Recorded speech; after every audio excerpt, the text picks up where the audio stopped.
Yeah. Jose, you were just coming towards the end of your Liverpool career when Jurgen Klopp arrived. Just what did he change there? What was the impact he had?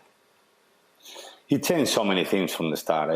He's done what any other manager I never seen before. Like he put a team of. For me, the most incredible thing he's done that in the modern football is obviously apart from obviously make the team all together run the way they run together and the way they counter-pressing is players like Mane and Salah that you can see in other teams like Cristiano was in Real Madrid or Messi in Barcelona or Neymar in PSG and Mbappe and this type of, obviously it's different of qualities between them, but make this type of players run that much for the team as well. That's what I believe is incredible. And then put this team all together and make that counter-pressing that make Liverpool so famous about is incredible. And then he changed everything about the club. He makes what he's saying, doubters to believers, that the reality when he arrived, Liverpool weren't in the best position, really. And now is up there with every team, the best teams in the world. But Rob, he never settles either. He's, he just spoke in that interview there saying that he wanted them to be the best behind closed doors performance ever, whether it was on the ball or whether it was counter-pressing, closing down. He's pretty much got the title wrapped up. You'd think he'd be concerning himself with not getting injuries, maybe bringing players through, maybe looking towards next season. But nothing's ever good enough. He started the season, and that's where I feel the title was won in the first 10 games. I think they had 9 victories and a draw away at Old Trafford. He sets them real targets. Go into this season, carry on from your form last season of an incredible run of victories and keep on performing at this top level. Any moment where you think players may go, we've had a great run, we've got a moment here where we could just relax. No, Jurgen Klopp does not accept that. He expects them to keep on keeping on, keep on performing at their top level, and he accepts nothing less. Unless you've met him in the flesh, Jose, you don't get the sense on telly about how tall he is and what a presence he is. Did he bring that aura and that enthusiasm that Leon was talking about into the dressing room straight away? Did you get that sort of wow factor when he walked in? It was surprising what he's done. I say a few times already about it. When he arrived, he's done something that I never seen before in a manager, and he put us in the press conference room on Liverpool in Melwood, and we were sit down all the players, and he brought all the staff from Melwood, that obviously worked for Liverpool as well. And he made them pass all in front of us, and we were sit down and clapping at them. We were like that for maybe 20, 25 minutes, really, because it's that many people working really for the club and for the players, really, to make them perform on the pitch. That is incredible.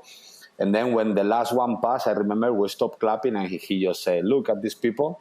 These people just make it so easy for you to just focus on performing on the pitch. So respect them as much as you wanna respect me, and because they are as important as I am, And it was like, we already know the staff in the training ground is beautiful and they are amazing with the players, but it makes them feel great as well. It made them that's why I always say Liverpool is the way it is right now, not just because of the players or the manager. That for me, Klopp has been the key, but it's just because everyone is in the same direction. From the really up there, to the latest worker in the club. So it's incredible. It's incredible what this guy is built in the club. Incredible. You said he doesn't rest on his laurels, Leon. We saw Nico Williams and Harvey Elliott come on last night. Is that him already moving on, planning for the future there? Yeah, well, it's a great opportunity for him to do so. And, he's given them opportunities already this season in cup games and, in both cups, in all the cup competitions that Liverpool have been in. So now it's an opportunity to give them Premier League minutes. As I said, the season's pretty much won. The game at 4-0, I think, when he started making those substitutions, was won. And you see that these young players at Liverpool have a real bright future. They're quality. They've got an opportunity now under Jurgen Klopp and now it's given them minutes to see if they've got what it takes to take those opportunities and be a Liverpool player long term. Yeah. In Mo Salah, Sadio Mane, Roberto Firmino, are they the most formidable front three? In fact, all three combined, didn't they, for the fourth? Salah scored, Mane scored. Jose, where does this rank in the world for you, this front three? Well, definitely it's up. If it's not the best, it's up there. You know, for me, it's the combination between them three is incredible. Firmino, for me, is the link up between all of them, really, because he's a very unlikely striker, you know, very unselfish striker. You know, everyone is talking that he's been scoring for a while, but what he brings to the team, that high pressure, he's the first one who started. How much, you know, when another player is in a better position than him to give him the ball, he does. When normally strikers, if you have a chance to score, is that selfish thing that every striker have, and it's normal, they want to score, and he doesn't have that. Really, he doesn't care. He rather to him score or another teammate score, and that's why I believe between them three, they click so well together. Let's talk about another pair they've got that's on your area of expertise as well. Trent-Alexander-Arnold and Andy Robertson. Jose, how much have they changed the way fullbacks are viewed in football?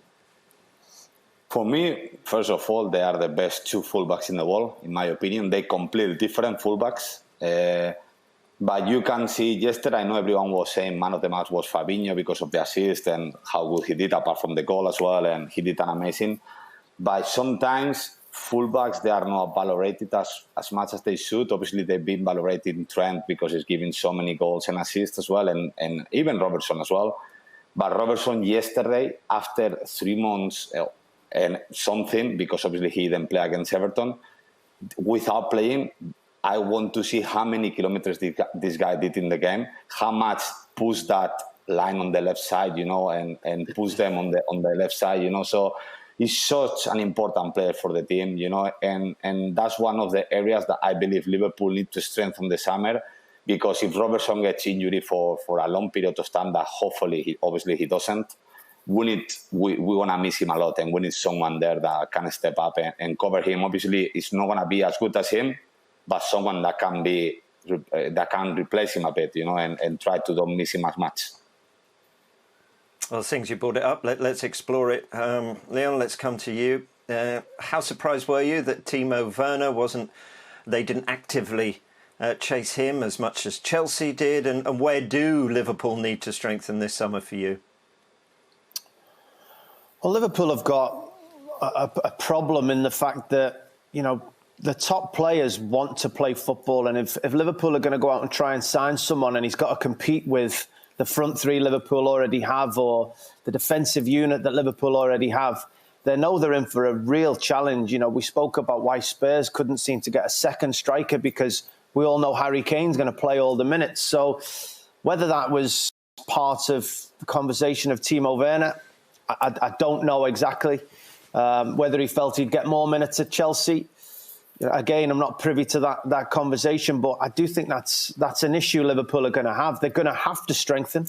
That's how you keep ticking forward. You can never settle. You can never stand still. I think they probably do need to find another person to cover them in striker areas. But, you know, they're so strong all over the field. Jose just spoke moments ago. They could probably do with a backup left back. But other than that, they're such a strong side at the moment. I'd be interested to know Jurgen Klopp's personal views on that because he's got such a good team already. Yeah, and before all non-Liverpool fans tweet in and tell me that Liverpool haven't won the title yet, I know that. It's still got to be mathematically done. But, Jose, let's come to you. City have done it, Manchester United have done it, Chelsea have done it, but not many teams do it. Winning the title's hard enough. Retaining it seems to be really tricky. Why is that, and can Liverpool do that?